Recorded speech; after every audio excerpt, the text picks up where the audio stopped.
So outside of healthcare, what else is Adam and Harmony doing? We've invested in, things like leisure and tourism, and I'm sure people will recoil in fear when they hear that, given what's happening currently in terms of travel. But what's very interesting to us, so for example, we own a stake in a portfolio of income-producing assets in Niseko in Japan, which is basically a high-end ski resort or ski resort area. It's one of the top 10 resorts actually in the world by snowfall. And like a lot of places in Asia, whether they be winter tourism related or summer tourism related, they've been discovered by the Chinese tourist. And depending on which forecast you look at, the Chinese tourist is the most prevalent tourist and will be the most prevalent tourist globally. And the fact that we've gone through this pandemic, and again, China is slowly starting to recover, merely is testament to the fact that there will be a recovery. It's a matter of when and how long it will take for that recovery to come. However, there will be a recovery. And in our view, the first recovery, the first beneficiaries of that recovery will be intra-regional travel within Asia. So Niseko, which is where we're invested, being in Japan, very popular with Asian tourists, as well as, including Chinese tourists, but also some element of international tourists.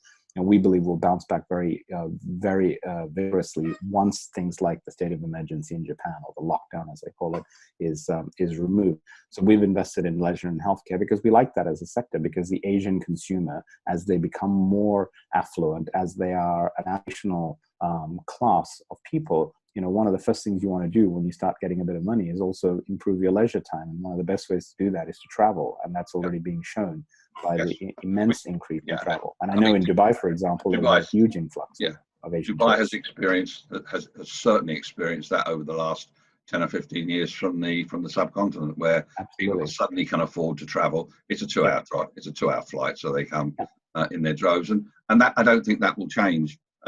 Although Dubai is one of the countries, I think one of the top 5 countries in the measures that it's been taking to combat the pandemic.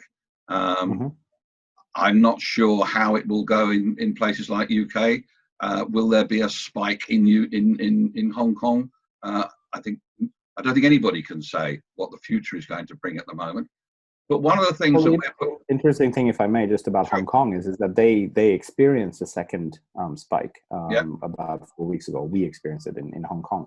And, again, I think what is very telling about, and I'm certainly not the expert on how to deal with pandemics, but just as a layman, seeing what happens in places like Hong Kong, China, and other parts of Asia, is the speed at which, number one, the government reacts, and number two, the population reacts. Meaning that, for example, in Hong Kong, when the government says, look, we're back into lockdown, everyone stay at home, everyone stays at home. You only wear a mask, you have to wear a mask if you go outside. Everyone wears a mask when they go outside.